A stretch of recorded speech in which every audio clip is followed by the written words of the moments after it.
دوستو تاریخ میں جب بھی غداری کی بات آتی ہے تو ہمارے ذہن میں سب سے پہلے دو نام میر جعفر اور میر صادق لازمی آتے ہیں۔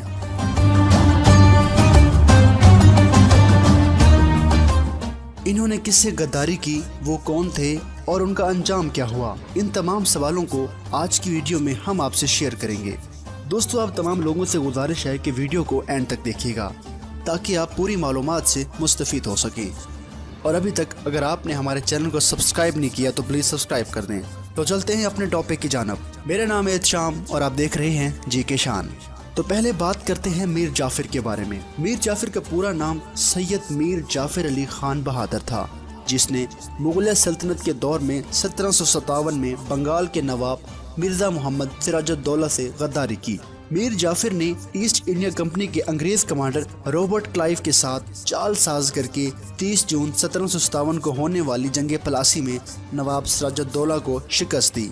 اس کی وجہ یہ تھی کہ نواب سراج الدولہ میر جعفر پر کافی اعتماد کرتا تھا، اس لیے اس نے میر جعفر کو فوج کا سپہ سالار بنایا۔ لیکن کیونکہ میر جعفر لالچی اور بے ضمیر انسان تھا، اس کے پاس سپہ سالاری کا عہدہ بھی تھا، لہذا انگریزوں نے غداری کے لیے اس کا انتخاب کیا اور وہ انگریزوں کی امیدوں پر پورا اترا۔ کیونکہ جنگ پلاسی میں نواب سراج الدولہ کی فوج کی تعداد 5000 تھی، جبکہ انگریز فوج کی تعداد صرف 3000 تھی، اس لیے بغیر کسی اندرونی سازش کے یہ جنگ جیتی نہیں جا سکتی تھی۔ لہٰذا غدار میر جعفر جنگ کے شروع ہونے سے قبل ہی آدھی فوج کو دوسری طرف لے گیا اور نواب سراج الدولہ فوج کا انتظار کرتا رہ گیا اور اس کی تھوڑی سی فوج پر انگریزوں نے حملہ کر دیا۔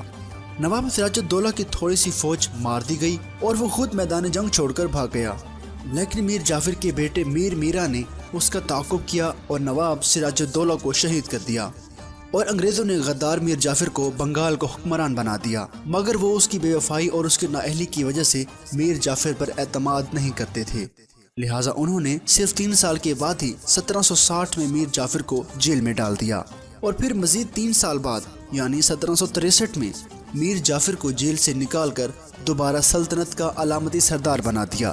مگر اس وقت میر جعفر کی صحت اتنی خراب تھی کہ وہ پھر مزید 2 سال تک زندہ رہ سکا، اور پھر بالآخر یہ سردار 1765 میں مر گیا اور اپنی آنے والی نسلوں کے لیے غداری کا سیاہ داغ چھوڑ گیا۔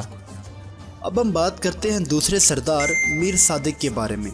میر صادق نے میر جعفر کی غداری سے کوئی سبق نہ سیکھا، اور میر جعفر کے مرنے کے 33 سال بعد شہر میسور ٹیپو سلطان سے غداری کا مرتکب ہوا۔ امیر جو کہ پہلے ہی میر جعفر کی غداری کی وجہ سے سراج الدولہ کو شکست دے چکے تھے، اس لیے وہ اب ٹیپو سلطان سے لڑنے کے لیے غدار تلاش کر رہے تھے، لہٰذا اس بار انہوں نے ٹیپو سلطان کے وزیر میر صادق کا انتخاب کیا۔ میر صادق نے بھی میر جعفر کی طرح انگریزوں سے ساز باز کی اور سرنگا پٹنہ قلعہ کی خفیہ معلومات دی۔ میر صادق نے انگریزوں کو جنگ کے لیے مناسب وقت بھی بتایا، اور میر صادق منصوبوں کے مطابق سپاہیوں کو تنخواہ دینے کی بہانے قلعہ کے حفاظتی پوزیشنوں سے ہٹا کر دوسری طرف لے گیا، اور جاتے جاتے قلعے کا دروازہ بھی بند کر گیا تاکہ ٹیپو سلطان بھاگ نہ سکے۔ اور پھر وہی ہوا جو ایسے وقت میں ہوتا ہے، انگریزوں نے توپوں سے حملہ کر کے قلعے کی دیوار کو توڑ ڈالا اور اندر داخل ہو گئے، اور یوں شہر میسور ٹیپو سلطان شیروں کی طرح لڑتے ہوئے شہید ہو گئے۔ دوسری طرف غدار میر صادق کی غداری کا پول کھل چکا تھا، لہذا انہیں سپاہیوں نے اپنے ہاتھوں سے مار دیا جنہیں وہ تنخواہ کے بہانے لے گیا تھا، اور بعض مورخین یہ بھی کہتے ہیں کہ اس کو خود انگریزوں نے مارا تھا۔ بہرحال حقیقت جو بھی ہو، یہ غدار بھی اپنے آنے والی نسلوں کے لیے ایک عبرتناک نشان بن گیا۔ لیکن یہاں پر میرا آپ سے یہ سوال ہے، کیا میر صادق اور میر جعفر آخری غدار تھے؟ کیا آج بھی ہمارے درمیان بہروپی غدار نہیں پھر رہے؟ اگر آپ کا جواب منفی ہے تو ہمیں اپنی رائے سے ضرور آگاہ کیجیے گا، ہمیں کمنٹ سیکشن میں آپ کے جواب کا انتظار رہے گا۔ ملتے ہیں انشاءاللہ اگلی ویڈیو میں۔ اللہ حافظ۔